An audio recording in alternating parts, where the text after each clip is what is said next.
सर्वशक्तिमान परमेश्वर है। சர்வ வல்லமையுள்ள தேவன் எனக்கு முன்பாக நடந்து கொண்டு உத்தமனாய் இருன்னு ஆபிரகாமோடு சொன்ன தேவன் अब्राहम से यो बताए कि मैं सर्वशक्तिमान परमेश्वर हूँ, मेरे सामने खरा लेकर रहना करके। இன்று என்னோடும் எங்களோடும் நீர் சொல்லுகிறீர், आज हमसे वही वचन को आप कहलाते हैं, நீங்க சிலுவையில் சம்பாதித்த எங்கள் சம்பத்துக்களை நாங்கள் உடையவர்களாய் இருக்கும்படி आप क्रूस पर जो भी जीते थे उस आशीष हमारा है।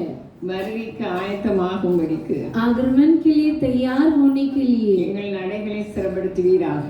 हमारी चाल चलन को आप सीधा कर दीजिए।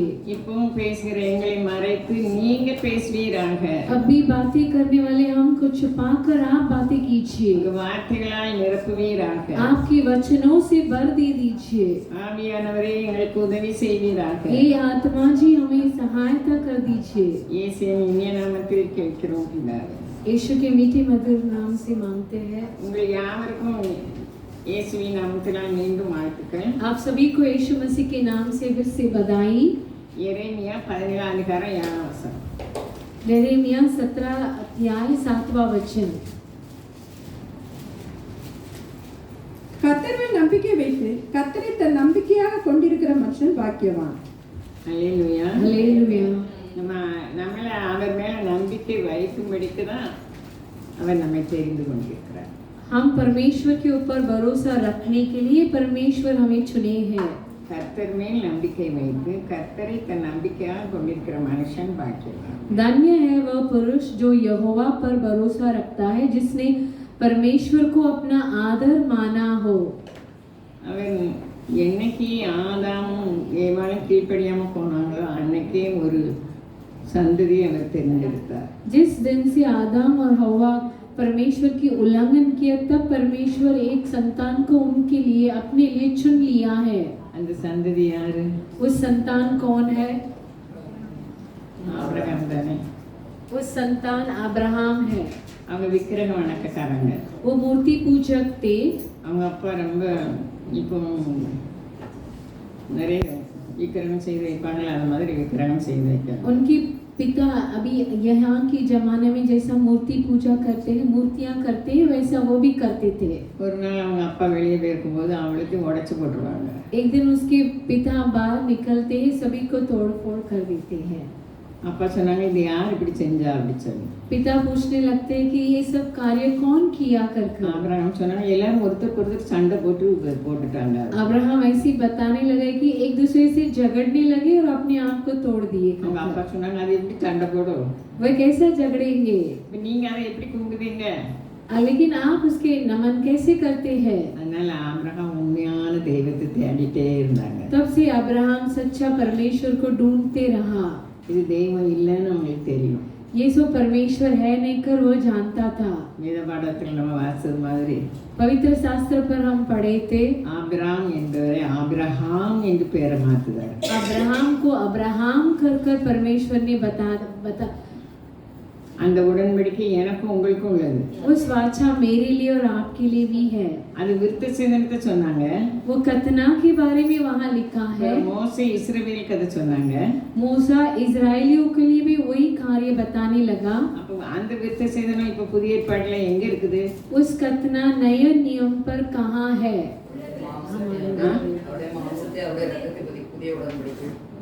அது ரோமர் 2:20 रोमियो வாசிப்போம்। दूसरा अध्याय 29 में लिखा है। ரோமர் 2:29 உள்ளத்திலே யூதனானவனே யூதன், எழுத்தின்படி உண்டாக்காமல் ஆவின்படி இருதயத்தில் உண்டாகும் விருத்த சேதனமே விருத்த சேதனம்। இப்படிப்பட்டவனுக்குரிய புகழ்ச்சி மனுஷராலே அல்ல தேவனாலே உண்டாயிருக்கிறது। நமக்கு எவ்வளவு புகழ்ச்சி இருக்கு? देखिए हमारे लिए कितना महिमा है, அது நமக்கு தெரியாது। वह हम नहीं जानते, என்ன பிசாசுக்கு? लेकिन शैतान ये सब जानता है। ஏன்னா நமக்குள்ள திருட இருந்தா நம்மளை சுத்தியே வரான்। देखिए शैतान हमारा चुराने के लिए हमारे आसपास घूम फिरता है। அவன் நம்ம உள்ளங்கையில வரைந்து வைத்திருக்கிறார்। परमेश्वर हमें अपनी हथेली में लिखकर रखा है। நமக்குள்ள ஆசீர்வாதம்லாம் அவருக்குள்ள ஆசீர்வாதம் நமக்குரியதாக வச்சிருக்காரு। परमेश्वर की आशीष सब हमारे आशीष है, நம்ப மாத்திரம் செய்யணும்। केवल उसके ऊपर भरोसा ही रखना है அதுக்கு விசுவாசிக்க வேண்டும்। और उस पर विश्वास भी रखना है। சொல்றார், எரேமியா சொல்றார், கர்த்தர் மேல் நம்பிக்கை வைத்து. इसलिए यिर्मयाह यहाँ कहता है कि परमेश्वर पर भरोसा रखना।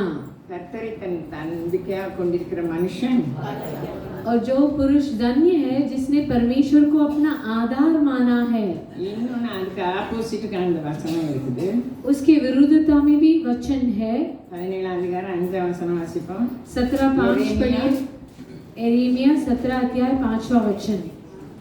மனுஷன் மேல் நம்பிக்கை வைத்து மாம்சமானதை தன் புயபலமாக்கி கொண்டு கர்த்தரை விட்டு விலகுகிற இருதயமுள்ள மனுஷன் சபிக்கப்பட்டவன் என்று கர்த்தர் சொல்கிறார். வேற ஒரு தப்புமே நம்ம பண்ணல. देखिए और कुछ गलती नहीं करते हम। நம்பிக்கை எங்க இருக்கணும்? हमारा भरोसा किसके ऊपर रखना चाहिए? கர்த்தர் மேல் இருக்கணும். परमेश्वर पर ही रखना है। அதுக்கு பதிலா மனுஷன் மேல் நம்பிக்கை வைத்து மாம்சமானதை தன் புயபலமாக்கி கொண்டு கர்த்தரை விட்டு விலகுகிற இருதயமுள்ள மனுஷன். लेकिन यहाँ उल्टा ये है कि जो भी मनुष्य अपना भरोसा मनुष्य पर रखता है और उसका सहारा लेता है, जिसका मन यहोवा से भटक जाता है। சிலவங்க ஃப்ரெண்ட்ஷிப்பில் வச்சுட்டு அதை நம்பிக்கையா இருப்பாங்க. कुछ लोग अपने मित्र पर भरोसा रखकर वो उसके ही आधार पर रहते हैं। நமக்கு வசனம் போதிக்குது, लेकिन हमारे लिए वचन यहाँ उपदेश करती है கர்த்தர் மேல் நம்பிக்கை வைக்கணும். परमेश्वर के ऊपर ही भरोसा रखना है कर கர்த்தரை தன் நம்பிக்கையா கொண்டிருக்கிற மனுஷன் பாக்கம் எல்லா ஆசீர்வாதமும் அவனுக்கு இருக்குது. उसके लिए सब कुछ आशीष है वो पुरुष जो यहोवा पर भरोसा रखता है। மனுஷன் மேல் நம்பிக்கை வைக்கிறவங்களுக்கு என்ன சொல்லியிருக்கு? அவன் அந்தர வெளியில் கறவையாய் போன செடியை போல் இருந்து, जो मनुष्य के ऊपर भरोसा रखता है वह निर्जल देश के आधार में पेड़ के समान होगा, நன்மை வருகிறதை காணாமல் और कभी भलाई न देखेगा, வனாந்தரத்தில் வறட்சியான இடங்களிலும் குடிலான உவர் நிலத்திலும் தங்குவான். वह निर्जल और निर्जन तथा लोनचाई भूमि पर बसेगा। சிலவங்க கடவுளுக்கு மேல ஊழியக்காரங்களுக்கு கொண்டாடுறாங்க. कई लोग परमेश्वर के ऊपर सेवकों को लेकर आते थे। நம்ம எல்லாரும் ஊழியக்காரர்கள் தான். ஊழியக்காரர்களுக்கு கொடுக்க வேண்டிய கணத்தை தான் கொடுக்கணும், கடவுளுக்குரிய கணத்தை கொடுக்க கூடாது. हम सब सेवक ही है, लेकिन परमेश्वर की महिमा को केवल परमेश्वर को ही देना है, मनुष्य को नहीं। ஆபிரகாம் கர்த்தர் மேல் நம்பிக்கை வைத்தார். अब्राहम परमेश्वर के ऊपर भरोसा रखे थे। நமக்கு எல்லாருக்கும் தெரியும். हम सब जानते हैं। இடத்தையும் ஜனத்தையும் விட்டு நீ வான்னு சொன்னோடனே அவர் புறப்பட்டுட்டாரு. अपने रिश्ते और अपने कुल लोग को छोड़कर कर बोलते ही वो छोड़कर आने लगा। கானான் தேசத்துக்கு வர பார்டர்ல அவங்க அப்பா இறந்து போயிட்டாங்க. कानान देश के निकट पर उसके पिताजी गुजर गए। ஒரு நம்பிக்கை இல்ல, அவர் மேல மாத்திரம் நம்பிக்கை வச்சாரு. उनके पास कुछ भरोसा है ही नहीं था, केवल परमेश्वर के ऊपर ही भरोसा रखे थे। நம்ம மனக்கண்ணை கொண்டு வரணும், மனக்கண் முன்னால கொண்டு வரணும். हमारी अंदरी आंखों के नजरों पर हम लेकर आएंगे। அந்தந்த இடத்துல ராஜாக்கள் இருந்தாங்க. उन दिनों में वहाँ राजाओं थे। இவர் சாதாரண மனிதர். ये तो एक साधारण मनुष्य था। இவர் நிறைய வேலைக்காரர்கள் வச்சிருந்தாரு. इनके पास कई नौकर नौकरानी थे। அல்லேலூயா, हालेलुया। அவர் எண்ணம் பூரா மெய்யான தெய்வத்தை தேடினபடியா அவர் ஆசீர்வதிக்கப்பட்டவராக மாறுகிறார். देखिए उनकी सोच पे पूरे सच्चे परमेश्वर की खोज में था, इसलिए वो आशीषदायक था। ஆண்டவர் நம்மளை மறக்கிறதே இல்லை. परमेश्वर हमें कभी नहीं भूलते। மறவாமை நினைத்தீரையா, மனதார நன்றி சொல்வே, இரவும் பகலும் என்னை நினைத்து இதுவரை நடத்தினீரே, நன்றி நன்றி ஐயா, கோடி கோடி நன்றி ஐயா. நம்மை தெரியாது நம்மை சுற்றிலும் அவர் பாளையம் வைத்திருக்கிறார். देखिए हम नहीं जानते कि हमारे आसपास परमेश्वर डेरा है। ஆபிரகாம் வழி பூரா ஆண்டவர் நினைவா இருந்தார். अब्राहम पूरे अपने रास्ते पर परमेश्वर की सोच में थे। யாரும் அவரை ஒண்ணுமே செய்ய முடியல. कोई भी कुछ हानि ना पहुंच पाए। நம்ம எல்லாருக்கும் தெரியும் அவங்க அழகி, பேரழகி. देखिए हम सब जानते हैं कि सारा माँ जी बहुत सुंदर थी। அவங்க 60 வயசுக்கு பிறகு ராஜாட்ட புகழ்ந்தாங்க. 60 उम्र पर भी राजा उनकी तारीफ करते हैं उनकी सुंदरता को देखकर। அங்க கொண்டு போயிட்டாங்க. वहाँ लेकर गए। நம்ம எல்லாரும் தெரிஞ்ச சம்பவம் தான். உன்னை தொடுவோன் என் கண்மணியை. हम सब ये जानते हैं तो जो भी तुझे छूता है वो मेरी आंखों की पुतली को छूता है करके लिखा है। இருக்கு எல்லாருக்கும் ஆவியில நிறைய இல்லையோ, ரொம்ப டிம்மா இருக்கு, என்னால பேச முடியல. हम सब आत्मा में कम होकर अंधकार छाया हुआ जैसा है। Hallelujah hallelujah hallelujah hallelujah hallelujah आमीन हालेलुया हालेलुया आमीन हालेलुया हालेलुया ஏண்டடையா உங்க தெரியா தெரியல मेरी रुकावट की आपकी रुकावट है कि बात नहीं हो पा रहा है। எல்லாரும் நம்ம அந்நிய பாஷைகள் மனசுல நினைப்போம், हम सब हृदय पर अन्य भाषा बोलेंगे, தேவ பிரசன்னத்தோட இருப்போம், परमेश्वर की प्रशंसा में बैठे रहेंगे, ஆண்டவர் வார்த்தைகளை அனுப்புவார். परमेश्वर कुछ वचन को भेजेंगे। நம்ம நம்பிக்கை இந்த உலகத்துக்குரியது இல்லை. हमारे भरोसा केवल इस संसार की नहीं है। நம்ம நம்பிக்கை அவர் மேல வைக்கும்போது அவர் பொறுப்பெடுப்பார். हमारी भरोसा उसके ऊपर रखते ही परमेश्वर सब कुछ संभालेंगे। அவரை விசுவாசிக்கும் போது அவருடைய பிள்ளைகளாக நமக்கு சுதந்திரத்தை தாராரு. उनके ऊपर विश्वास रखते ही हम उनके बच्चे बन जाते हैं। தாவீது சொல்றார் 16ஆம் சங்கீதத்துல, भजन संगीता में दाऊद 16 अध्याय में भजन संगीता वाला यो कहता है, 5 இருந்து வாசிப்போமா? 5 से पढ़िए। கர்த்தர் என் சுதந்திரமும் என் பாத்திரத்தின் பங்குமானவர். என் சுதந்திரத்தை தேவரீர் காப்பாற்றுகிறீர். நேர்த்தியான இடங்களில் எனக்கு பங்கு கிடைத்தது. ஆம், சிறப்பான சுதந்திரம் எனக்கு உண்டு. ஹல்லேலூயா हालेलुया। கர்த்தர் என் சுதந்திரமும் என் பாத்திரத்தையும் நம்ம அவர் விசுவாசிக்கும் போது அவருடைய பிள்ளைகள் ஆகியிருந்தோம். हम उनसे विश्वास करते हैं तो उनकी संतान बन जाते हैं। यहोवा मेरा बाग और मेरा कटोरा और मेरा हिस्सा है। ஆண்டவர் மேல தான் நம்பிக்கை வைக்கணும். केवल परमेश्वर के ऊपर ही परमेश्वर भरोसा रखना है। மனுஷன் மேல் நம்பிக்கை வச்சோம்னா நம்ம வித்தியாசமா நடக்க ஆரம்பிச்சிடும். देखिए, मनुष्य के ऊपर भरोसा रखेंगे तो हम अलग तरह के जीवन बिताने लगेंगे। நமக்குன்னு நேர்த்தியான இடங்களில் நமக்கு என்ன செய்திருக்காரு? பங்கு கிடைத்தது. परमेश्वर हमारे लिए हमारा बाग रखा है। ஆம், சிறப்பான சுதந்திரம் எனக்கு உண்டு. मेरे लिए मन भावनी स्थान पर पड़ी मेरा बाग मन भावना है। நமக்கு ரொம்ப ஆசீர்வாதம் இருக்குது. हमारे लिए बहुत आशीष है। ஹல்லேலூயா. ஆண்டவர் சொல்றாங்க, லூக்கான்னு நினைக்கிறேன், परमेश्वर यूं कहते हैं कि लूक में லூக்கா लूक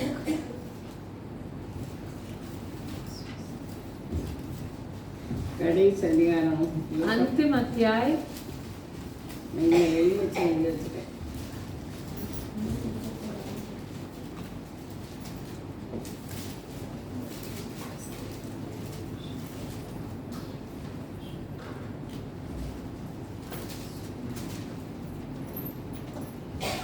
சொன்னார் ஆண்டவர் சீசர்கள்கிட்ட சொல்றாங்க, எருசலேமில் இருந்து வசனம் பெரிய தாள் லூக்கா 24, 45, 46, 47 வருஷம். लूका 24, 44, 45 पढ़ ले। அப்பொழுது வேத வாக்கியங்களை அறிந்து கொள்ளும்படி அவர்களுடைய மனதை அவர் திறந்து அவர்களை நோக்கி, எழுதியிருக்கிறபடி கிறிஸ்து பாடுபடவும் 3ஆம் நாளில் மரித்தோரிந்து எழுந்திருக்கவும் வேண்டியதாய் இருந்தது. அடுத்தது 47 வாசிட்டேன். அன்றியும் மனம் திரும்புதலும் பாவ மன்னிப்பும் எருசலேம் தொடங்கி சகல தேசத்தாருக்கும் அவருடைய நாமத்தினாலே பிரசிக்கப்படவும் வேண்டியது. என்ன நம்ம செய்யணும்? நம்ம எந்த நிமிஷமும் எப்படி இருக்கணுமா? देखिए, हर पल हमें कैसा होना चाहिए? கிறிஸ்து பாடுபடவும் 3ஆம் நாளில் மரித்தோரிலிருந்து எழுந்திருக்கவும் வேண்டியது. देखिए, मसीह क्रूस उठाकर तीसरे दिन मरना है और तीसरे दिन उठना है करके। அவர் பாடுபட்டு சிலுவையில் இறந்து உயிரோடு வந்ததுனால அவருடைய கிருபை நமக்கு ரொம்ப இருக்குது. देखिए, क्रूस पर अपने आप को देकर जी उठकर आए, इसके लिए हमारे लिए उनकी महिमा है। அவருடைய மகிமை நமக்கு இருக்குது. उनकी महिमा हमारे लिए அவருடைய है। ரட்சிப்பு நமக்கு இருக்குது. उनकी उद्धार हमारे लिए है। அப்ப நம்ம என்ன செய்யணும்னு ஆண்டவர் சொல்றாரு சீசர்கள்ட்ட.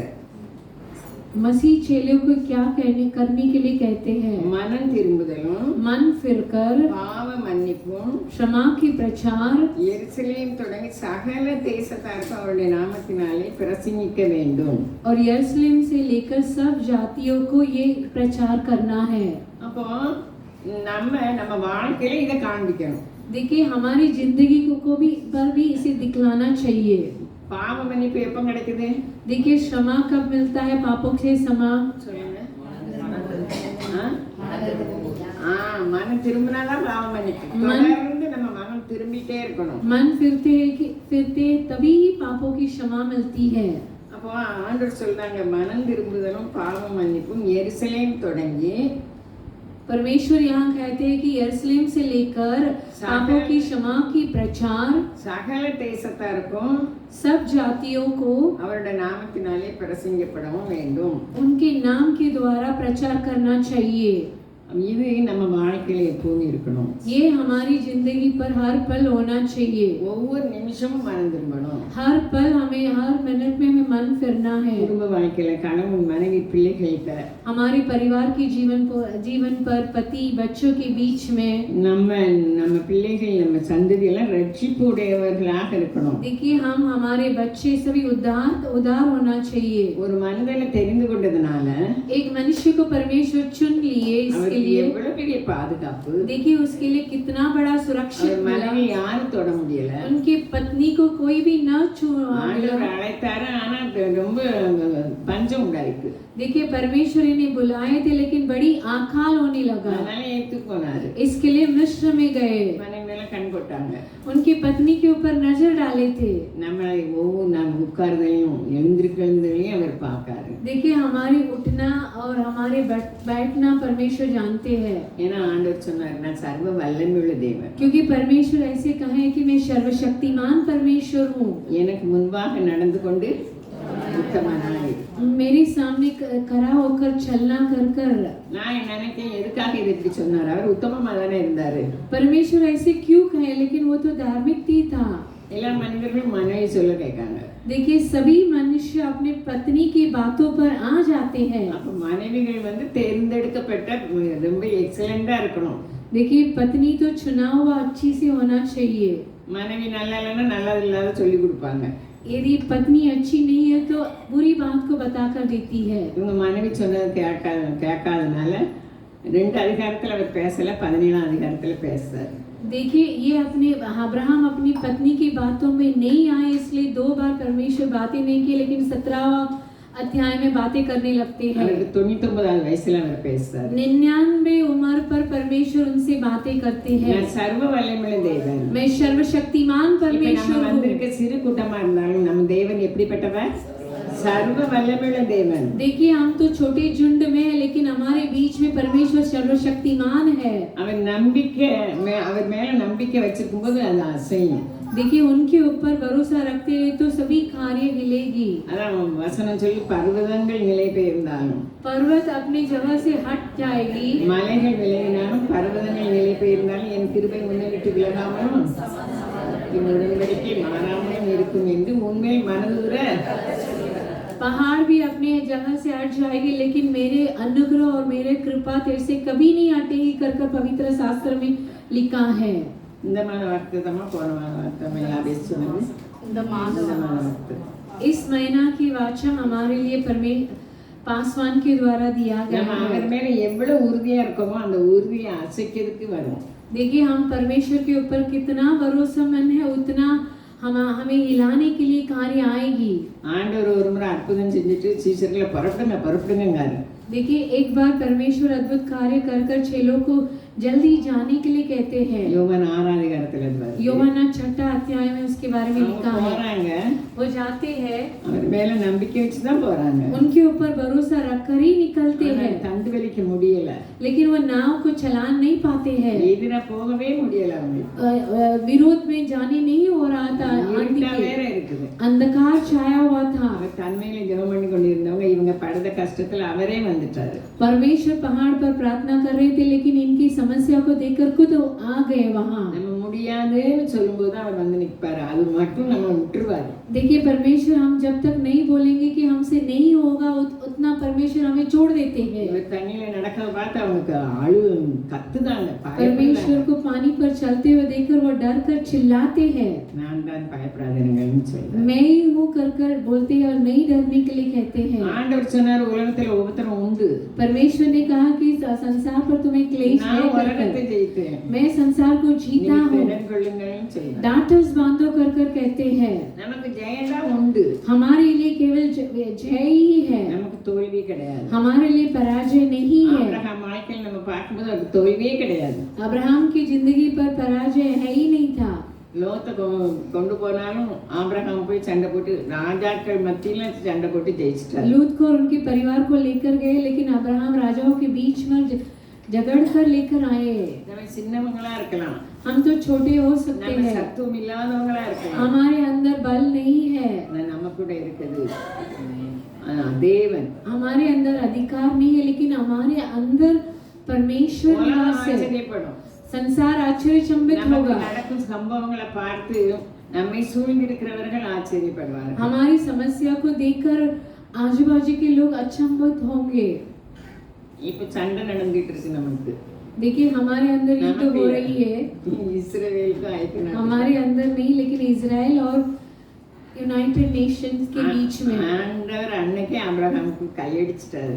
उस दिन ही परमेश्वर अब्राहम को वाचा दे दिए। ரெண்டு மலைக்காக சண்டை போடுறாங்க. दो पहाड़ों के लिए झगड़ते हैं, நம்மளை பார்த்து ஆண்டவர் சொல்றாங்க இதெல்லாம் நடக்கும், நீங்க பயப்படாதீங்க. लेकिन हमें देखकर परमेश्वर कहते हैं ये सब कुछ कार्य होगा, लेकिन आप मत डरना। யாரெல்லாம் மனம் திரும்பி பாவ மன்னிப்பு நிச்சயத்தோட இருக்கமோ நம்ம பறப்போம். देखिए जो भी अपने आप को महसूस कर कर परमेश्वर से पाप क्षमा मांग लिए, वह सब उड़ेंगे। நம்ம ஒண்ணும் கொண்டு போறது இல்ல, हम तो कुछ नहीं लेकर जाएंगे, எல்லாமே வச்சிட்டு தான் போறோம். हमें अब सब कुछ यहाँ छोड़कर जाना है। எல்லாரும் சம்பாத்தியம் பண்ணி பண்ணி பண்ணி பண்ணி பண்ணி பெருசா இருக்கு. देखिए सब संपत्ति इकट्ठा कर कर कर कर कर महान होते जा रहे हैं, அது கொண்டு போறது இல்ல. लेकिन वह सब नहीं लेकर जाएंगे। தீமோத்தேயுக்கு அவர் எழுதார், போதும் என்கிற மனதுடனே கூடிய தேவ பக்தியே 6 அதிகாரம் 5 வசனம் நினைக்கிறேன். போதும் என்கிற दो மனதுடனே तीमुथियुस கூடிய தேவ 4 अध्याय में लिखा है कि जितना है उतना ही काफी है कर कर। वही ஆமா 5:6 में लिखा है जितना அது இவளுக்கு கொடுத்த வசனம். वो मुझे दिया हुआ वचन। இவளுக்கு வேற ஸ்கூல்லாம் வந்தது. मुझे बहुत स्कूल में काम करने के लिए बुलावा आया था, ஆனா ஆண்டவர் சொன்னாரு போதும் என்கிற மனதுடனே लेकिन சொல்லுங்க. वचन कहाँ है? वचन पवित्र शास्त्र में ऐसे लिखा है कि जितना है उतना ही काफी है, वही मन चाहिए कर कर। அவள் மராட்டி தெரிஞ்சதுனால அவள் மராட்டி ஸ்கூல்ல அவளுக்கு கிடைச்சது. சாட்சிக்காக சொல்லுவேன். மராட்டி தான் என்னது அந்த அந்த எய்டட் ஸ்கூல் அவளுக்கு கிடைச்சது. ஆனா மராட்டி பிள்ளைகள் தானே படிக்காங்க, மராட்டி பிள்ளைகள் தானே.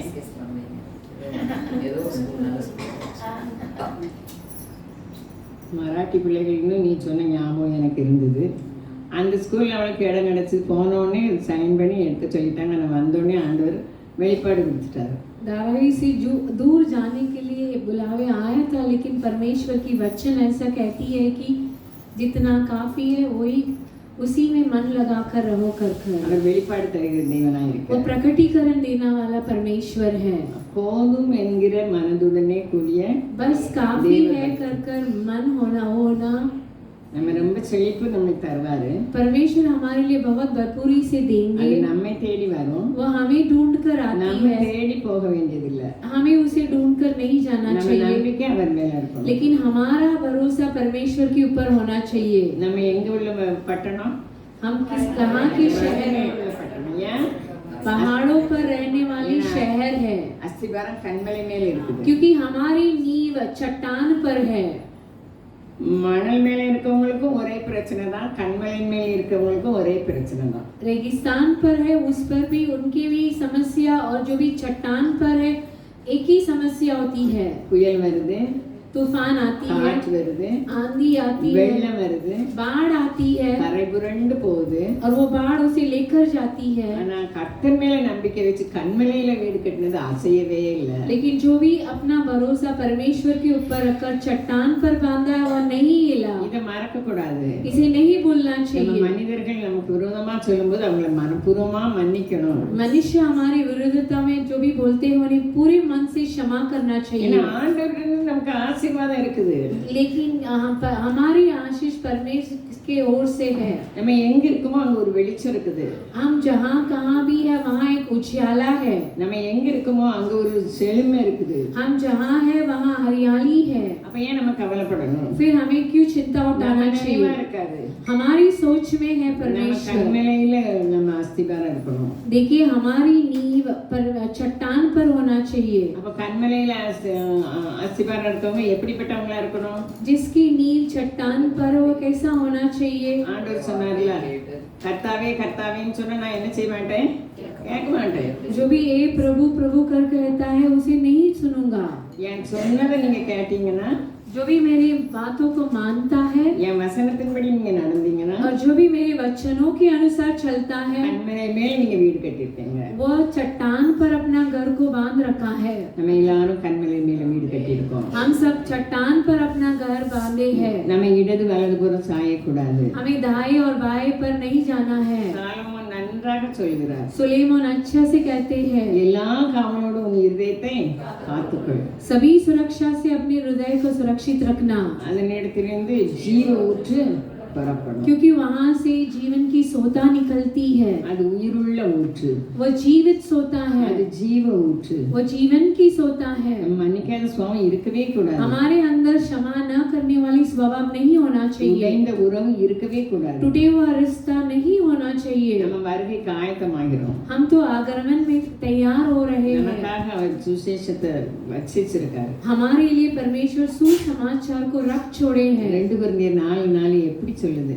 दूसरा कोरिन्थियों 4:4 पर कितना अच्छा से लिखा है। தேவனுடைய சாயலாய் இருக்கிற கிறிஸ்துவின் மகிமையான சுவிசேஷத்தின் ஒளி அவிசுவாசிகளாகிய அவர்களுக்கு பிரகாசியாத இருந்தபடிக்கு இப்பிரஜபத்தின் தேவனானவன் அவர்களுடைய மனதை குருடாக்கினான். பார்த்தீங்களா என்ன அருமையா இருக்கு. இந்த வசனம் அடிக்கடி நம்ம கேட்கணும். நான் எனக்கு முன்னாலே இந்த வசனம் ரொம்ப பிடிக்கும். देखिए ये वचन मुझे बहुत पसंद है। இது மகிமையின் சுவிசேஷம். ये तो महिमा की सुसमाचार है। தேவனுடைய சாயல் அது. परमेश्वर की प्रतिरूप है।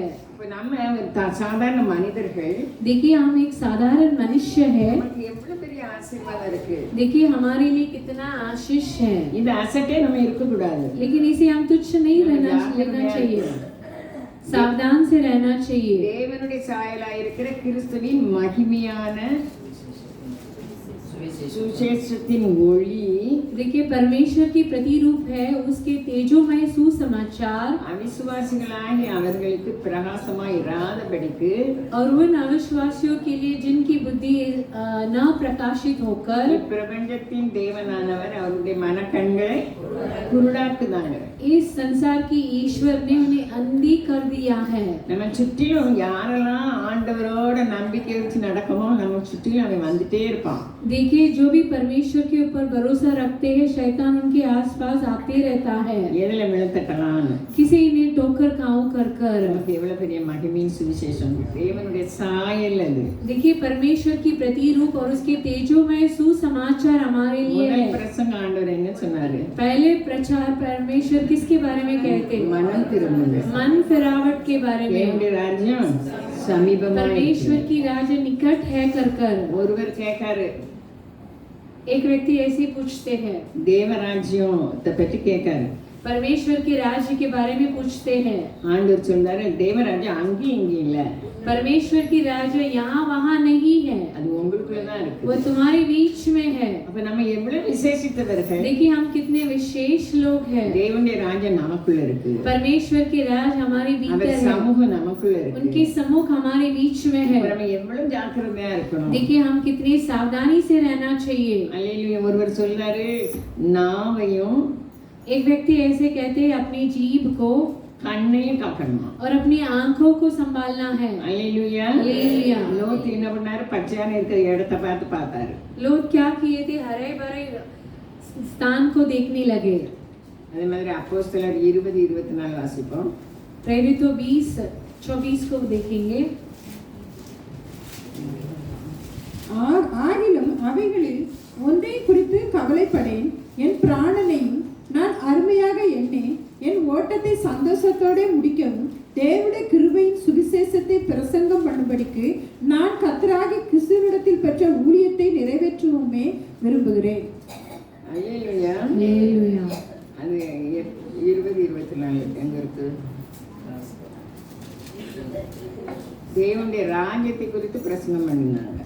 परमेश्वर के राज के बारे में प्रचार அவர் சொல்றாரு, இனி நான் உங்க முகத்தை பார்க்க மாட்டேன். अब मैं फिर न देखूंगा आपके चेहरा को. நான் வந்து ஆண்டவர் எனக்கு தந்ததை நான் பிரசங்கம் பண்ணிட்டு இருக்கேன். உங்களுக்கு சேவையை குறித்து நான் உங்களுக்கு பிரசங்கம் பண்ணியிருக்கேன். देखिए क्रूस के बारे में तुमको प्रचार कर चुका हूँ. தேவனுடைய கிருபையின் சுவிசேஷத்தை பிரசங்கம் பண்ணும்படிக்கு நான் கர்த்தராக இயேசுவில் பெற்ற ஊழியத்தை நிறைவேற்றவுமே விரும்புகிறேன். देखिए परमेश्वर ने मुझे दिया था उस प्रचार को पूरा करना ही मैं. இன்னைக்கு நானும் நீங்களும் ஆண்டவர் சொல்றாரு என் ஊழியக்காரர்கள்னு சொல்றாரு. आज परमेश्वर आपको और मेरे को देखकर कहता है कि मेरा सेवक सेविका. இஸ்ரவேல் என் ஜனங்கள் அவர்கள் ஏன் ஊழியக்காரர். इस्राएल मेरा प्रजा और मेरा सेवक है कर कर कहते हैं. நம்ம எல்லாரும் அவர்கிட்ட பெற்ற ஊழியத்தை நிறைவேற்றணும். हम परमेश्वर से जो भी सेवकाई पाए हैं उसे पूरा करना चाहिए. நம்ம மனம் திரும்பும்போது நம்ம வீட்டில் ஒரு பிரகாசம் இருக்குது. देखिए हम मन फिरते ही हमारे घर पर एक उजाला है.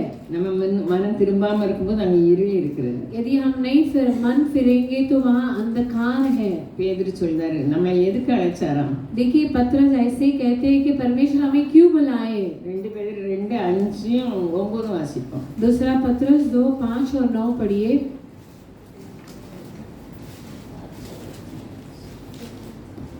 பூர்வ உலகத்தையும் தப்ப விடாமல் நீதியை பிரசங்கித்தவனாகிய நோவா. இல்ல 1 பேதுரு पहला पत्रस 2:5-9. ஜீவனுள்ள கற்பனைகளைப் போல ஆவிக்கேற்ற மாளிகையாகவும் இயேசு கிறிஸ்து மூலமாய் தேவனுக்கு பிரியமான ஆவிக்கேற்ற பலிகளை செலுத்தும்படிக்கு பரிசுத்த ஆசாரிய கூட்டமாகவும் கட்டப்பட்டு வருகிறீர்கள். கொஞ்சம் பொறுத்து வாசிமா. நம்ம எப்படிப்பட்டவங்களா? देखिए हम कैसे लोग हैं. உயிருள்ள கற்களை போல, जीवित पत्थरों के समान, ஆவிக்கேற்ற மாளிகை. आत्मिक घर बनाते हैं. ஆவிக்கேற்றது सभी आत्मिक की है. இயேசு கிறிஸ்து மூலமாய் தேவனுக்கு பிரியமான ஆவிக்கேற்ற பலிகளை செலுத்தும்படிக்கு பரிசுத்த ஆசாரிய நம்ம यीशु ஆசாரியர் मसीह के द्वारा परमेश्वर की गवाह आत्मिक बलिदान याजकों का पवित्र समाज बनाकर. 9 வசனம் வாசிப்போம். 9वां वचन पढ़िए. நீங்களோ உங்களை அந்தகாரத்திலிருந்து தம்முடைய ஆச்சரியமான ஒளியிடத்திற்கு வரவழைத்தவருடைய புண்ணியங்களை அறிவிக்கும்படிக்கு தெரிந்து கொள்ளப்பட்ட சந்ததியாயும் ராஜரீகமான ஆசாரிய கூட்டமாயும் பரிசுத்த ஜாதியாயும் அவருக்கு சொந்தமான ஜனமாயும் இருக்கிறீர்கள். அல்லேலூயா. நம்ம எப்படிப்பட்ட ஆசீர்வாதம் அவர் நமக்கு தந்திருக்காங்க. देखिए कैसे आशीष को परमेश्वर हमें दिए हैं. ராஜரீகமான ஆசாரிய கூட்டம், राज पदाधिकारी, பரிசுத்த ஜாதி, पवित्र लोग அவருக்கு சொந்தமான ஜனம். और परमेश्वर की निज प्रजा हो. பிசாச ஒன்னாவனத்தில் தள்ளி இப்போ பூமியிலே தள்ளிட்டாங்க.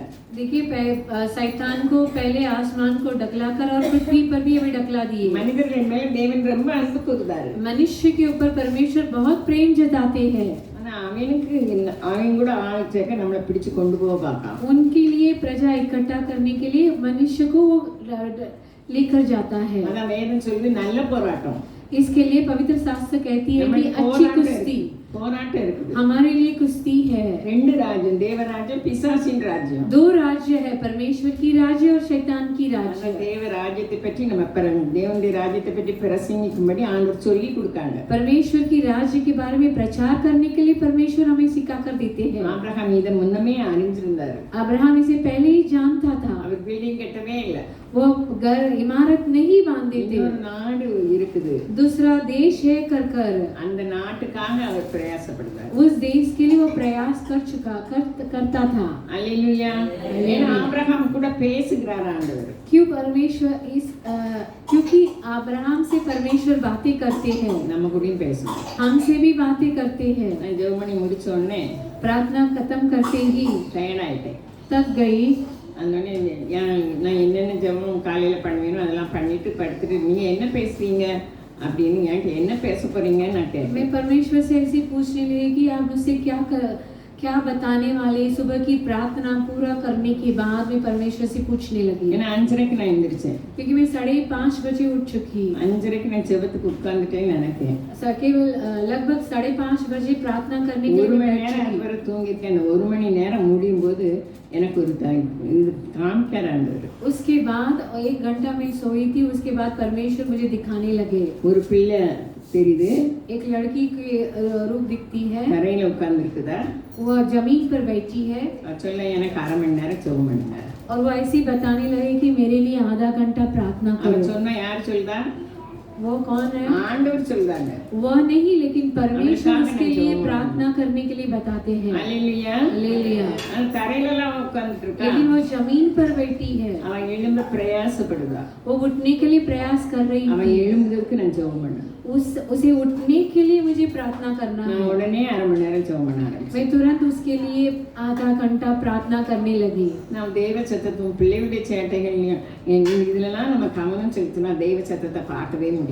अभी आजू बाजू की आवाज पर चिल्लाना, बच्चों की चिल्लाना पर ध्यान देंगे तो परमेश्वर की आवाज नहीं सुन पाएंगे। நம்ம ஆசீர்வதிக்கப்பட்டவர்கள், हम आशीषदायक நம்ம हैं, விசேஷித்தவர்கள், हम विशेष लोग தேவ हैं, சாயலை हम கொண்டிருக்கிறவர்கள். परमेश्वर की स्वरूप में और தேவ சாயலை நம்ம தேவ சாயலாக நம்மை படைத்தார். परमेश्वर अपने स्वरूप पर, अपनी छाया रूप पर हमें स्वरूप पर बनाने लगे। அப்ப தேவ சாயல்ல நம்ம ட்ரெஸ் என்னதான் இருந்தது? हमें परमेश्वर की परछाई पर उत्पन्न किए, लेकिन उनके कपड़ा क्या था? கேட்கல. ஒளிய வஸ்திரமாக தரிச்சிருக்காரு ஆண்டவர். परमेश्वर ज्योति को वस्त्र पहना है। 104 சங்கீதம் 1 சொல்லு, ஒளிய வஸ்திரமாக நம்ம தரிச்சிருக்கோம். மகிமையும் நம்ம மகிமையாக நம்மை படைத்தார். ஆதாம மகிமையாக படைத்தார். आदम को परमेश्वर महिमा से उत्पन्न किए। 104 पर भजन संगीता पर ऐसे लिखे है कि परमेश्वर ज्योति को पहना है कर कर। ஆதாமுக்கு ஒளி வஸ்திரமாக தரிச்சிருந்ததுனால தான் அவர் கீழ்ப்படியாம நம்ம போனோம். ஆண்டவர் சொல்ல கேட்கணும்னு அந்த ஒளி என்ன செஞ்சுட்டு இல்ல, आदम उल्लंघन किए, इसके लिए वो वस्त्र उनसे हट गया, அவர் நிர்வாணம் ஆயிட்டாரு. वो नंगा हो गया, அல்லேலூயா. அல்லேலூயா. அதனால ஒளிஞ்சிட்டாரு. इसके लिए वो छुप गए। அப்ப இப்போ நமக்கு மகிமையாக நம்மளை வச்சிருக்காரு. परमेश्वर अब हमें महिमा में रखे हैं। மனுஷன் மகிமை வேணுமா, தேவ மகிமை வேணுமா? मनुष्य की महिमा चाहिए कि परमेश्वर की महिमा चाहिए? நம்ம எப்போதும் அந்நிய பாஷையிலே பேசிட்டு இருந்தோம்னா लगातार और अन्य भाषा में बोलते रहेंगे तो நம்மளுக்கு ஒரு பலன் கிடைக்குது. हमारे अंदर एक बल मिलती है। வீட்டுல நான் வேலை செய்வேன். मैं घर पर काम करती हूँ। இங்க வந்து கால் என்னெல்லாமோ பண்ணுச்சு. ஆண்டவரே நம்ம வெட்கப்பட்டு போக கூடாது, சோஸ்திரம் பண்ணி यहाँ आते ही पैर में कुछ न कुछ करने लगा, लेकिन परमेश्वर मुझे लज्जित नहीं होना है कर कर मैं परमेश्वर को स्तुति करती रही। சுகம் யாருக்குரியது? चंगाई किसका है? யாருக்குரியது? हमारा है। எல்லாரும் முட்டு வலி எங்க பார்த்தாலும் முட்டு வலி. सभी बोलते हैं कि घुटने में दर्द है, कि जहाँ कहाँ भी घुटने में दर्द है कर कर बोलते हैं। எனக்கு 7-8 வருஷம், ஏறக்குறைய 10 வருஷம் இருக்கும். அவர் எனக்கு மருந்து சொன்னாரு. लगभग 10 साल हुआ कि परमेश्वर मेरे लिए एक दवाई बताने लगे। முதல்ல சொன்னாரு, पहले कहने लगे, இப்படி சொன்னாருன்னா இவங்க கூட ஆண்டவர் பேசுவாரோ அப்படின்னு சொல்லிடுறாங்க. ऐसे बता रहे करके ஒரு ஆர்டர் வரும். हृदय के अंदर से एक आवाज आती है। நான் உபத்திரம் ரொம்ப படுவேன். मैं तो कई उपद्रव पाई हूँ, இல்லைன்னா நான் மனம் திரும்பவே மாட்டேன். नहीं तो मेरे अंदर मन फिरावट नहीं होगी। ஆண்டவர் ஒரு நாள் சொன்னார், நீ வேகமான ஒட்டகம், காட்டு கழுத. एक दिन मुझसे बताने लगे कि तू तेज दौड़ने वाली ऊंट है, जंगली गधी है कर कर। ஊர் கழுதைக்கு காலில் கட்டி போட்டிருக்கோம். தெரியுமா உங்களுக்கு? गावटी गधी को पैर बांधा हुआ रहता है। நான் சின்ன பிள்ளையில நமக்கு டோகி உண்டு, வண்ணா உண்டு, கழுதை உண்டு. देखिए जब हम छोटे थे डोबी था और गधी हाँ थी कपड़े धोने के लिए और बोझ उठाने के लिए। காட்டு கழுதையாக இருந்த வேகமான ஒட்டகம். ஒட்டகம் வேகமா ஓடும் பொழுது देखिए ऊंट रेगिस्तान पर तेज से दौड़ती है, जंगली गधी है कर कर परमेश्वर मुझे देखकर बताने அப்படி लगे। இருந்த என்ன பெண்களுக்குன்னு பேச தெரிந்தெடுத்திருக்காரு. ऐसे रहने वाले मुझको परमेश्वर महिलाओं के बीच में बातें करने के लिए चुन लिए हैं। நம்ம யாருங்கிறத பிசாசுக்கு தெரியும். हम कौन है कर कर शैतान நம்ம जानता யாரு है। ஒளியை வஸ்திரமாக தரிச்சிருக்கோம். हम कौन है ज्योति को वस्त्र बनाकर पहने हैं। மகிமை சுவிசேஷம் நமக்குரியது. महिमा की सुसमाचार हमारा है। சிலுவையில் சிந்தின ரத்தம் பிசாசின் தலையை நசுக்கி இருக்குது. यीशु मसीह क्रूस पर बहाया हुआ लहू शैतान की सर को कुचला दिया है। சிலுவையில் சிந்தின ரத்தம் அந்த கிரியைகள் அழிக்கப்பட்டிருக்கிறது. क्रूस पर बहाया हुआ लहू से शैतान की क्रिया को नाश किया है। இதுல நம்ம நம்பிக்கை வைக்கணும். इस पर हमें भरोसा रखना चाहिए। ஆபிரகாம் சாதாரண மனிதரா இருந்தாலும் அவர் பெயர் பெற்றவரா இருந்தார். अब्राहम साधारण मनुष्य होते ही वो महान ठहरा गया। ஆபிரகாம் கூட தேவன் இருக்கிறார் என்று சுற்றியுள்ள ஜனங்கள் கண்டு கொண்டாங்க. अब्राहम के साथ परमेश्वर है कर कर आजू बाजू के लोग वो जान लिए। டைம் எங்க இருக்குன்னு தெரிய மாட்டேங்குது. அல்லேலூயா, அல்லேலூயா. மறக்க கூடாது. हम तो विशेष लोग है कर कर भूलना नहीं நம்ம चाहिए। வீடு கண்மலையில் அஸ்திபாரம் இருக்க வேண்டும். हमारे घर चट्टान पर नींव बनाकर रहना நம்ம चाहिए। இருக்க இடம் நம்ம மூலமாக நம்மை சுற்றிலும் ஆண்டவர் பாதுகாப்பு வச்சிருக்காரு. देखिए हम जहाँ कहाँ है वहाँ परमेश्वर की सुरक्षा है। 1991 இந்து முஸ்லிம் சண்டை வந்தது. 1991 में हिंदू और मुसलमान के बीच में झगड़ा हो रहा था। வியாபாரிகள் எல்லாம் அவங்க நகை பணத்தெல்லாம் கொண்டுட்டு செம்பூருக்கு போகணும்னு பிறப்புதாங்க. देखिए जो भी कामराज नगर में थे व्यापारी लोग सब अपने दाहिने और सब पैसा इकट्ठा कर कर चंबूर जाना है कर कर सोचने लगे। அப்ப நான் அவங்ககிட்ட போய் சொன்னேன், तब मैं उनसे बताने लगी, நம்ம கேட்ல 2 ஒயிட் மனிதர்கள் இருக்காங்க. देखिए हमारे गेट पर 2 लोग श्रीवत वस्त्र पहनकर खड़े हैं। காமராஜ் நகருக்கு ஒரு சேதமும் வராது. कामराज नगर के पास कुछ भी हानि नहीं होगा। உடனே அவங்க நிப்பாட்டிட்டாங்க. तब वो तुरंत रुकने लगे। பாருங்க காமராஜ் நகர், அந்த காமராஜ் நகர் எழுத்தால ரோட்ல ரத்த ஆறான காமராஜ் நகருக்குள்ள ஒண்ணுமே இல்லை. लेकिन कामराज नगर के ऑपोजिट में सामने पूरे लहू की नदियां बह रही थी। தேவ பிள்ளைகள் இருக்க இடத்தை எப்படி பாதுகாக்காராண்டு. परमेश्वर की बच्चे जहाँ कहाँ है परमेश्वर कैसे वहाँ से संभालते நம்ம हैं। கடைசி காலத்துல ஆபத்து நிறைந்த காலத்துல இருக்கோம். अब भी हम अंतिम समय पर आपत्ति के समय पर है। வேதம் நம்மை பார்த்து பயப்படாதங்கன்னு சொல்லுது. लेकिन पवित्र शास्त्र हमें देखकर कहती है कि मत डरो कर நம்ம कर। பிள்ளைகளுக்கு சொல்லி கொடுக்கணும். हमारे बच्चे को सिखा कर देना है பறக்காம நின்னு பட்டு போக கூடாது. कि नहीं तो वह नहीं उड़ पाएंगे। அல்லேலூயா. हालेलुया। ஆபிரகாமுக்கு ஒரு தேசத்தையே கொடுத்தாரு. अब्राहम को परमेश्वर एक पूरे देश को दिए। நமக்கு பெரிய செல்வம், நமக்கு பெரிய ஆசீர்வாதத்தை வச்சிருக்காரு. हमारे लिए भी बड़ी आशीष को रखे हैं। அல்லேலூயா. அல்லேலூயா. யாரெல்லாம் அழைத்தாரோ தெரிந்து கொண்டாரோ அவங்களை மகிமைப்படுத்தி இருக்கிறாரு. जिसे कोई परमेश्वर बुलाए उन्हें महिमा भी किए हैं। அந்த நாள்ல எகிப்துல அடிமையா ஆக்கப்பட்டாங்க. அவங்க அடிமை கிடையாது, போனாங்க. उस दिनों वो गुलाम बना दिए उनको। वो गुलाम नहीं थे लेकिन वो गुलाम बन गए। எகிப்தின் ராஜா அடிமையாக்கி போட்டுட்டான். मिस्र की राजा उन्हें गुलाम बना दिए। ஒரு நாள் விடுவிக்கப்பட்டாங்க. एक दिन छुड़ाए गए। நீங்க எங்களை விட்டு போங்கன்னு துரத்துனாங்க. हमारे से आप अलग होकर निकल जाओ कर उन्हें भगा दिए थे। தெரிஞ்ச விஷயம் தான் எல்லாருக்கும், நான் உங்களுக்கு ये सब हम ஞாபகப்படுத்துறேன். जानते हैं। मैं तुम्हें सभी को याद दिलाती हूँ। அப்போ அவங்க போயிட்டாங்க, இவங்களை கொள்ளையிட்டுட்டே போயிட்டாங்க. इन्हें लूट कर ही वो चले गए। ஏன்னா அவங்க அப்படியே அடிமைத்தனத்தில் உழைச்சாங்க. उस दिन वो उनके गुलाम पर उतना उनके लिए काम किए थे। யார்ட்டெல்லாம் நகை கேட்டாங்களோ, யார்ட்டெல்லாம் என்ன பொருள் கேட்டாங்களோ, யார்ட்டெல்லாம் ட்ரெஸ் கொடுத்தாங்களோ எல்லாரும் எடுத்து கொடுத்தாங்க. अपने पड़ोसी से दाहिने वस्त्र जो भी पूछे थे पड़ोसी उन्हें दे दिए। ஆபிரகாம்கிட்ட ஆண்டவர் சொல்லியிருந்தாரு, अब्राहम से परमेश्वर उस दिन ऐसे बताए உன் थे, ஜனங்கள் போகும்போது செழுமையா போவாங்க. तेरा प्रजा निकलते समय धनवान निकलेंगे। அவங்க போனோடனே ஐயோ நம்மளுக்கு வேலை செய்ய விடாம விட்டுட்டோமே, நம்ம என்ன செய்யலாம்? फिर मिस्र लोग सोचने लगे कि हमारे लिए काम करने के लिए हम नहीं रख छोड़े, उनको निकाल दिए, பின்தொடரணும். उन्हें पीछा किए। யாத்திராகமம் 14:8 வாசிப்போம். निर्गमन 14:8 पढ़ेंगे। மணி 3 ஆயிட்டோமா? 5 நிமிஷம்। கர்த்தர் எகிப்தின் ராஜாவாகிய பார்வோனின் இருதயத்தை கடினப்படுத்தினார். அவன் இஸ்ரவேல் புத்திரரை பின்தொடர்ந்தான். இஸ்ரவேல் புத்திரர் பலத்த கையுடன் புறப்பட்டு போனார்கள். பாருங்க, உலக மனிதர்கள் நம்மள சாதாரணமாக நினைப்பாங்க. देखिए संसार के मनुष्य हमें साधारण व्यक्ति कर सोचते हैं। நம்ம சாதாரணமானவர்கள் அல்ல, हम साधारण लोग नहीं है, நம்ம அசாதாரணமானவர்கள். हम असाधारण मनुष्य है। நம்முடைய சூழ்நிலைகள் நம்மளை ரொம்ப நொந்து போக வைக்கலாம். हमारी परिस्थिति हमें थका देती है, நம்ம சர்வ வல்லமையுள்ள தேவனுடைய பிள்ளைகள். लेकिन हम सब सर्वशक्तिमान के परमेश्वर के बच्चे हैं। எகிப்து ராஜா என்ன நினைச்சான்? फिरौन की विश्व की राजा क्या सोचने लगा? கொல்லுமே எல்லாமே செய்வேன்னு வராங்க. वो सोच कर आए कि इन्हें मारूंगा, इन्हें पिटाऊंगा कर कर। நம்ம என்ன வாசிக்க கேட்டோம்? हम क्या पढ़े இஸ்ரவேல் थे? ஜனங்கள் எப்படி போறாங்க? பலத்த கையோட போறாங்க. इजराइल लोग पूरे बल के साथ जाते हैं। சங்கீதக்காரர் 89ஆம் சங்கீதத்துல சொல்றாரு, भजन संगीता वाला 89 पर ऐसे लिखा है, அவருக்கு வல்லமையுள்ள புயம் இருக்குது, உமக்கும் வல்லமையுள்ள புயம் இருக்கிறது, आपको सामर्थ्य से भरा हुआ हाथ है, உமது கரம் பராக்கிரமம் செய்யும், आपके हाथ पराक्रमी कार्य உம்முடைய करेगा, கரம் உம்முடைய வலது கரம் உன்னதமானது.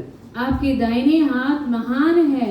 இப்படிப்பட்ட கரத்தையும் புயத்தையும் வச்சிருக்க நம்ம ऐसे சோர்ந்து हाथ को और போகக்கூடாது. बल को रखा हुआ हम तकना नहीं चाहिए। சோர்வு வரும்போது வசனத்தால் நம்ம நிரப்பணும். थकावट आते ही अपने हृदय से परमेश्वर के वचन से भरना चाहिए। ஜனங்கள் அடிமைகள் என்று அற்பமாக நினைச்ச அந்த ராஜா वह फिरौन की सोचने लगा कि ये लोग तुच्छ है और ये गुलाम है ஆனா करकर, அவங்க பலத்த கையுடன் போனாங்க. लेकिन वो बड़ी हाथों से निकल पड़े वहाँ। இன்னைக்கு வந்திருக்க நம்ம ஒவ்வொரு பலத்த கை நமக்கு உரியது.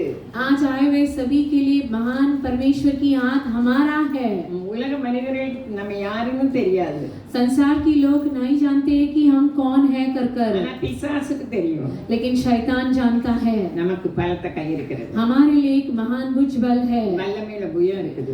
भुज है हमारे लिए, உன்னதமான வலது கரம் இருக்குது. उन्नति भरा हुआ महान हाथ है। ஆனா அவங்க பலத்த கரத்துல போறது தெரியாம அடிமைகள் போறாங்கன்னு போனாங்க. கடைசியில கடலுக்குள்ள போயிட்டாங்க. देखिए वो सोचने लगे कि गुलाम जा रहे हैं, लेकिन महान हाथों भरा हुआ लोग जा रहे कर नहीं सोचे थे, वो ऐसे ही मर मिट गए। எசேக்கியா சின்ன ராஜா தான். ऐसे क्या छोटा राजा था, அவன் கர்த்தர் மேலதான் நம்பிக்கை वो வச்சிருந்தாரு. परमेश्वर के ऊपर ही भरोसा रखा था। 2 நாளாகமம் 32:8 வாசிப்போம். दूसरा इतिहास 32:8 32। அவனோடு இருக்கிறது மாம்ச புயம், நமக்கு துணை நின்று நம்முடைய யுத்தங்களை நடத்த நம்மோடு இருக்கிறவர் நம்முடைய தேவனாகிய கர்த்தர் தானே என்று சொல்லி அவர்களை தேற்றினார். எசேக்கியா ராஜா ஜனங்களை தேற்றுகிறார். ऐसे क्या राजा प्रजा को तसल्ली देता है। ஏன்னா சனகரிப்பு வந்து நான் உங்களுக்கு அதை தருவேன் இதை தருவேன் எசேக்கியா எல்லாம் தருவாரோ, நான் எத்தனை ராஜ்யங்களை ஜெயிச்சிருக்கேன். सनगरीब आकर ऐसे बताते हैं कि मैं कितने राज्य को जीत लिया है, ऐसे क्या ये वो तुम्हें दे पाएगा क्या। கடைசியில சனகரிப்பு என்ன செஞ்சுட்டாரு? अंत में सनगरीब क्या कर लिया, வெட்கப்பட்டு போயிட்டாரு. लज्जित होकर गया। இவர் வந்து யூத பாஷையில பேசுவாரு சனகரிப்பு. सनगरीब यहूदियों की भाषा में बोलता था। அப்ப அப்படி பேசாதங்க உங்க பாஷையில பேசுங்க எங்களுக்கு தெரியும், அதுக்கு தூஷண வார்த்தை பேசினாரு. आपकी भाषा में भाषा की हमारी भाषा में मैं बात करो करके बोलते ही वो इन्हें तुच्छ बात करने लगा। எசேக்கியாவுக்கு நிருபம் எழுதி அனுப்பினாரு. ऐसे क्या को पत्र लिखकर भेजा था। அதை அப்படி கொண்டு எசேக்கியா ராஜா சர்ச்சில் வச்சு ஜெபம் பண்ணாரு. वैसे ऐसे के राजा वो पत्र को कलीसिया में परमेश्वर की भवन में रखकर प्रार्थना करता है। ஒரு தூதன் வந்து பராக்கிரமசாலிகள் 180,000 நினைக்கிறேன். एक दूध आकर पराक्रमी लगभग 1,80,000 लोगों को, எல்லாருக்கும் ஹார்ட் அட்டாக் வந்துட்டு நினைக்கிறேன். செத்து मैं போயிட்டாங்க. सोचती हूँ कि सभी को हार्ट हृदय की अटैक आ गया कर। இவன் புய பலத்தை காட்டினான். ये अपने भुजाबल को दिखाने लगा, நமக்கு யார் புயம் இருக்கு? தேவ புயம் இருக்கு. लेकिन हमारे लिए परमेश्वर की भुजबल है। நம்ம சோர்ந்து போக கூடாது. हमें थकना नहीं நம்ம चाहिए। வாழ்க்கையில நிறைய சோர்வுகள் இருக்குது. देखिए हमारी जिंदगी पर कई समस्या होती है। எலியாவுக்கே சோர்வு வந்தது. एलिया को भी समस्या होती है। ஊற்றுச்செடியில போய் கடந்துட்டார். वो झाड़ के नीचे जाकर लेट गया। நம்மளுக்கு அப்பப்போ சோதனைக்கு வரும். देखिए हमारी भी ऐसे वैसे आती है, நமக்கு சோர்ந்து போறதுக்கு ஒண்ணும் இல்லை. लेकिन हमें तकने के लिए कुछ कार्य है ही நான் नहीं। சோர்ந்து போகும்போதெல்லாம் அந்த பாட்டு அனுப்பிடுவார். जब मैं तकती हूँ तो परमेश्वर गीत भेजते हैं। பெரிய பாடகி மாதிரி நான் பாட ஆரம்பிப்ப மணி ஆயிட்டு. मैं अपने आप को गायकी सोचकर गाती हूँ, लेकिन टाइम हो गया। நம்மளுக்கு ஒரு பிரச்சனை இல்லை, மற்றவங்களுக்கு தெரியாது நம்ம யாருன்னு. हमारे आने वाले समस्या को दूसरे लोग नहीं जानते कि हम कौन है। எசேக்கியா சின்ன ராஜா தான், மரிச்ச பிறகு அவர் கனம் பெற்றார். ऐसे क्या छोटा राजा है, मरने की बाद भी वो आदर पाया। கடவுள் மேல நம்பிக்கை வச்சாரு. परमेश्वर के ऊपर भरोसा रखे। ஜனங்களுக்கு சொன்னது ஜனங்கள் அப்படி கேட்டாங்க.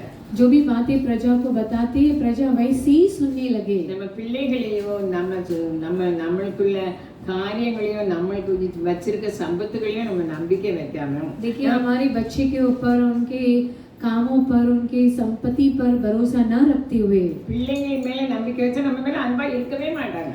बच्चे के ऊपर भरोसा रखेंगे तो बच्चे हमारे ऊपर प्रेम जताएंगे नहीं। நம்ம யார் மேல நம்பிக்கை வைக்கணும்? हम किसके ऊपर भरोसा रखना चाहिए? परमेश्वर के ऊपर। அல்லேலூயா. அல்லேலூயா. நம்ம நம்பிக்கை அவர் மேல இருக்குது. हमारे भरोसा उन पर है। அவரை நம்பும் நம்பிக்கை நமக்கு வெட்கப்படுத்தாது. उनके ऊपर रखने वाली भरोसा हमें लज्जित नहीं करेगी। அத்தனை ராஜ்யத்தையும் ஜெயித்த சனகரிப் எசேக்கியாவை ஜெயிக்க முடியல. उतने राज्य को जीत पाया सनगरीब एजेकिया राजा को जीत नहीं पाया। நானும் நீங்களும் அப்படிதான். मैं और आप वैसे ही है। நம்ம அவர் சிலுவையில் சிந்தின ரத்தத்தை நினைச்சு பார்க்கணும். हमें परमेश्वर क्रूस में बगाया हुआ खून को याद कर कर रखना चाहिए। உலகம் எங்கிலும் நீங்க சொல்லணும், पूरे संसार पर जातियों को बताना है பாவ மன்னிப்பையும் மனம் திரும்புதலை பற்றி, पाप की क्षमा बारे में और मन फिरावट के बारे தேவ में, ராஜ்யத்தை பற்றி. परमेश्वर की राज्य के बारे நம்ம में। உலகத்துக்கு சொந்தக்காரங்க இல்ல, हम इस संसार की नहीं है, நம்ம பரதேசிகள். हम सब परदेसी है। நம்ம ஃபாரின்ல இருந்தாலும் நம்ம இந்தியர்கள். हम दूसरे देश पर रहेंगे तो भी हम इंडिया यहाँ की प्रजा है। எந்த தேசத்துக்கு போனாலும் நம்ம யாரு? जो कहीं बाहर देश में जाए तो हम इंडियन है। இப்ப நம்ம உலகத்துல இருக்க நம்ம யாரு? हम संसार में हम कौन है? स्वर्गवासी है।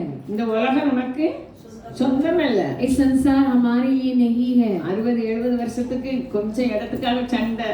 60-70-80 के लिए छोटी जगह के लिए झगड़ते हैं। நம்ம மேலானவர்கள், हम ऊपरी लोग हैं, நம்ம சத்துவம் உடையவர்கள். हमारे अंदर अधिकार நம்ம है। சத்துவம் இல்லாதவர்களுக்கு அவர் சத்துவத்தை பெருக பண்ணுகிற தேவன். जिसके अंदर भी अधिकार नहीं है, परमेश्वर उनके अधिकार को அவர் बढ़ाते हैं। அவர் வார்த்தையில் உண்மை உள்ளவர். वो परमेश्वर अपने वचन पर सच्चाई है, நம்முடைய பிரச்சனை सच्चा பெருசா है।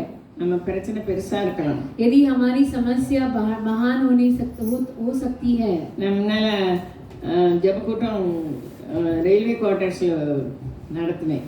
पहले रेलवे के क्वार्टर्स पे हम मंडली चलाते थे। அப்ப கிராஸ் பண்ணும்போது நான் கிராஸே என்னால பண்ண முடியும். रोड पार मुझे करना नहीं होता था। லாரியில வேற டயரை பார்ப்பேன். लॉरी को नहीं दिखती थी, लेकिन उनकी पहिया को அப்ப दिखती கூட்டத்துல थी। யார் கூடயாவது போய் நின்னுடுவேன். झुंड में किसी के साथ जाके खड़े रहती எதுக்கு थी। நான் சொல்ல வரேன், நம்ம பிரச்சனை எவ்வளவு பெரிய டயரா இருந்தாலும் ये क्यों मैं बताती हूँ कि हमारी समस्या कितनी भी बड़ी पहिया होने ஆண்டவர் दीजिए, சர்வ வல்லமையுள்ள தேவன். लेकिन हमारे परमेश्वर सर्वशक्तिमान நம்ம है। லேசானவர்கள் இல்ல. हम असाधारण लोग नहीं है। அந்த பிலேயம் சொல்றார், ராஜாவின் ஜெயகம்பீரம் बिलेयाम ऐसे कहते कि राजा की गंभीरता இஸ்ரவேலருக்குள் இருக்கிறது. इजराइल के बीच में है। அவர்களை ஆசீர்வதிக்க தான் முடியும், उन्हें केवल आशीष ही करनी நான் होगा, சபிக்க முடியாது. मैं उन्हें श्रापित नहीं कर இன்னைக்கு நீங்க पाऊंगा। மனசுல நினைச்சுக்கிறீங்க, ஒவ்வொரு நிமிஷமும் நம்ம மனம் திரும்பினா देखिए, हृदय पर सोच लीजिए कि हम हर पल मन फिराएंगे तो யாரும் நம்மை சபிக்க முடியாது. कोई भी हमें श्रापित नहीं कर पाएंगे। நமக்கு விரோதமா யாரும் எழும்ப முடியாது. हमारे विरुद्ध कोई भी खड़े नहीं रह पाएंगे। நம்ம நம்பிக்கை அவர் மேல வைக்கணும். हमारे भरोसा केवल उनके ऊपर ही அவர் மேல் रखना है। நம்பிக்கை வைத்து அவரை, இந்த வசனம் சொல்லுங்க, கர்த்தர் மேல் நம்பிக்கை வைத்து கர்த்தரை நம்பிக்கையாக கொண்டிருக்கிற மனுஷன் பாக்கியவான். நம்மலாம் ये मनुष्य धन्य है जो अपना भरोसा परमेश्वर के ऊपर और आधार उन्हीं को मानता है। மறக்க கூடாது. इसे नहीं भूलना चाहिए। மாமிச புயம் ஒண்ணும் செய்ய முடியாது. मांस की बुझावल कुछ नहीं कर நம்ம पाएगी। ஆவியின்படி நடக்கணும். हम तो आत्मा के अनुसार चलना चाहिए। அல்லேலூயா, அல்லேலூயா. மாமிசம் ஒன்றுக்கும் உதவாது. मांस किसके लिए काम नहीं आ நம்ம पाएगा। ஆண்டவர் ஆவியோடும் விண்ணப்பம் பண்ணணும், परमेश्वर को आत्मा से विनती करना है கருத்தோடும் விண்ணப்பம் பண்ணணும். और पूरे मन से आधार के साथ प्रार्थना करना நம்ம चाहिए। ஆவியில ரோமர் 8ல சொல்லி இருக்குது.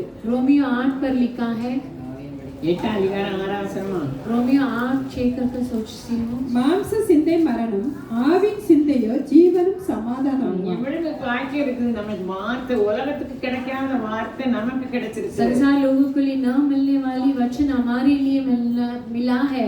இன்னொரு தடவை வாசிப்போம். மாம்ச वापस சிந்தை एक மரணம், पढ़िए, वापस மாம்ச சிந்தை மரணம், ஆவின் சிந்தையோ ஜீவனும் சமாதானமுமா।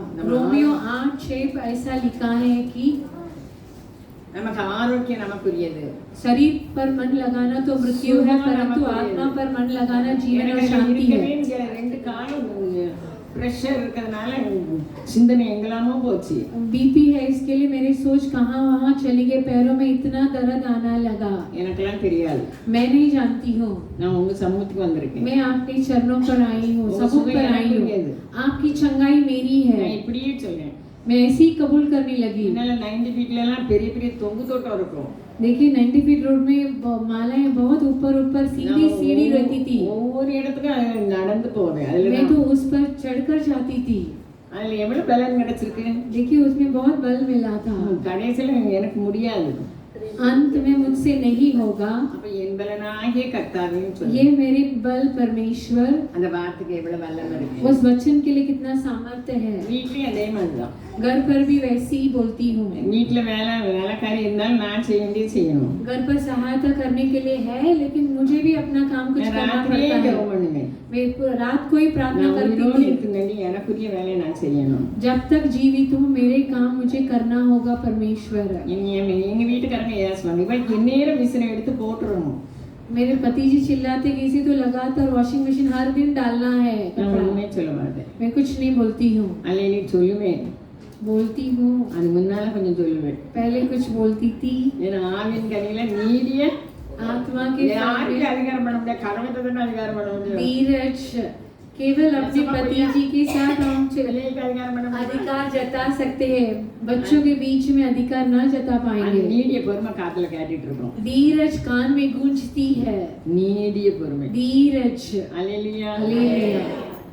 என்னை மாதிரி நீங்களும் मेरे समान आप भी आना என்னை चाहिए। மாதிரி உபத்திரப்படப்படாம நீங்க வரணும்னு நான் मेरी யாருக்கு समान समस्या ना उठाते हुए परमेश्वर की निकट आना चाहिए। உபத்திரப்படுவேன். मैं बहुत समस्या गुफातरों में गुफा में आई ஏன்னா हूँ, அது நல்லது.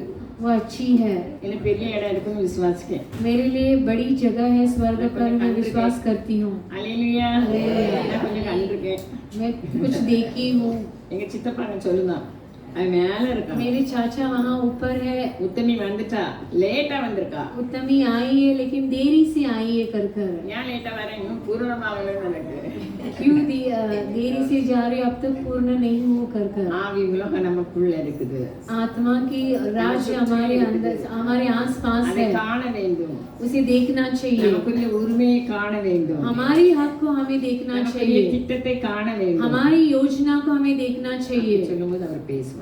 वैसे बोलते समय, प्रार्थना करते समय परमेश्वर हमसे बातें करेंगे। அப்படிப்பட்ட விசுவாசத்தை தருவார். वैसे विश्वास को परमेश्वर देंगे। हालेलुया।